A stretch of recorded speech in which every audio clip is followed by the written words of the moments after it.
السلام علیکم دوستو، ایک دن حضرت سلیمان علیہ السلام نہر کے کنارے بیٹھے ہوئے تھے کہ ان کی نگاہ ایک چیونٹی پر پڑی جو گیہوں کا ایک دانہ لیے نہر کی طرف جا رہی تھی۔ حضرت سلیمان علیہ السلام اس کو بہت غور سے دیکھنے لگے۔ جب چیونٹی پانی کے قریب پہنچی تو اچانک ایک مینڈک نے اپنا سر پانی سے نکالا اور اپنا منہ کھولا تو یہ چیونٹی اپنے دانے کے ساتھ اس کے منہ میں چلی گئی۔ مینڈک پانی میں داخل ہو گیا اور پانی ہی میں بہت دیر تک رہا۔ حضرت سلیمان علیہ السلام اس کو بہت غور سے دیکھتے رہے۔ ذرا ہی دیر میں مینڈک پانی سے نکلا اور اپنا منہ کھولا تو چیونٹی باہر نکلی، البتہ اس کے ساتھ دانہ نہ تھا۔ حضرت سلیمان علیہ السلام نے اس کو بلا کر معلوم کیا کہ ماجرا کیا تھا اور وہ کہاں گئی تھی۔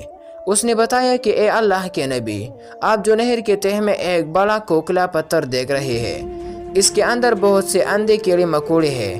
اللہ تعالیٰ نے ان کو وہاں پر پیدا کیا ہے، وہ وہاں سے روزی تلاش کرنے کے لیے نہیں نکل سکتے۔ اللہ تعالیٰ نے مجھے ان کی روزی کا وکیل بنایا ہے، میں ان کو روزی کو اٹھا کر لے جاتی ہوں، اور اللہ نے اس مینڈک کو میرے لیے مسخر کیا ہے تاکہ وہ مجھے لے کر جائے۔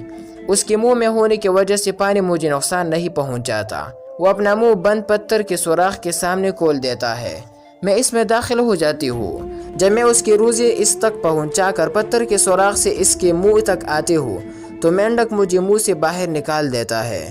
حضرت سلیمان علیہ السلام نے پوچھا، کیا تو نے ان کیڑوں کی کسی تسبیح کو سنا؟ چیونٹی نے بتایا، ہاں، وہ سب کہتے ہیں، اے وہ ذات جو مجھے اس گہرے پانی کے اندر بھی نہیں بولتا۔